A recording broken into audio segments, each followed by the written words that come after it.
सपा अध्यक्ष अखिलेश यादव की ओर से भी जीत का दावा किया गया कि तो तमाम दल जीत का दावा कर रहे हैं कि अखिलेश यादव की ओर से भी जीत का दावा किया गया कि अखिलेश यादव ने बीजेपी पर निशाना भी साधा कि इस दौरान युवाओं को बेरोजगार करने का काम किया कि बीजेपी सरकार ने।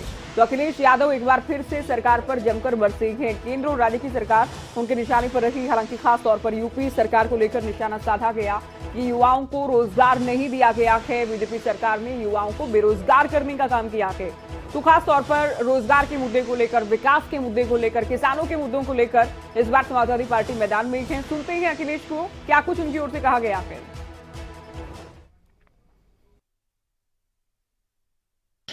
सबसे पहले मैं उत्तर प्रदेश की जनता से अपील करना चाहता हूं कि ज़्यादा से ज़्यादा मतदान करें और जितना ज़्यादा मतदान होगा हमारा लोकतंत्र उतना ही मजबूत होगा।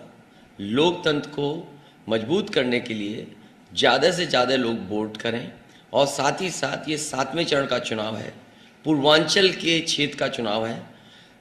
पूर्वांचल का अभूतपूर्व विकास हो उसके लिए एक एक वोट जनता डाले। उत्तर प्रदेश के नौजवान चाहते थे उन्हें रोज़गार, नौकरी मिले, 5 साल तक इंतज़ार करते रहे। किसानों को लगा कि उनकी आय दोगुनी नहीं हुई।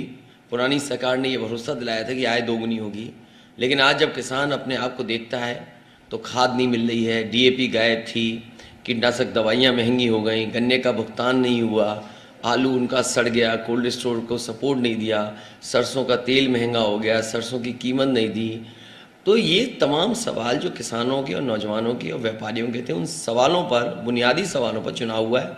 मैं जनता को बधाई देता हूँ कि लाख कोशिश करने के बाद भी जनता ने अपनी बुनियादी समस्याओं पर ही मतदान किया है। बीजेपी के लोगों ने जो नौजवानों को धोखा दिया और किसान को धोखा दिया, ये 2 चीज़ें निकल कर के आई कि किसान जान गया कि काले कानून से उनकी ज़मीन छिन जाती, एमएसपी नहीं सरकार दे पाई, बिजली महंगी कर दी, खाद समय पर नहीं दे पाए, डीएपी समय पर नहीं। तो क्या तैयारी थी किसान के लिए, और वो भी डबल इंजन की सरकार जिसने मंडी के लिए कहा हो 1 लाख करोड़ रुपए देंगे, लेकिन उत्तर प्रदेश की सब मंडियां बर्बाद हो गई।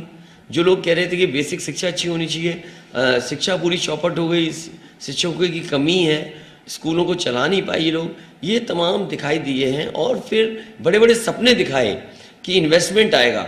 4 लाख करोड़ के एमओयू हुए।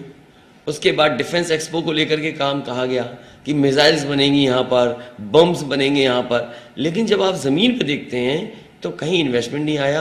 वो तमाम बम वाली बातें, मिसाइल वाली बातें केवल बातें रह गई।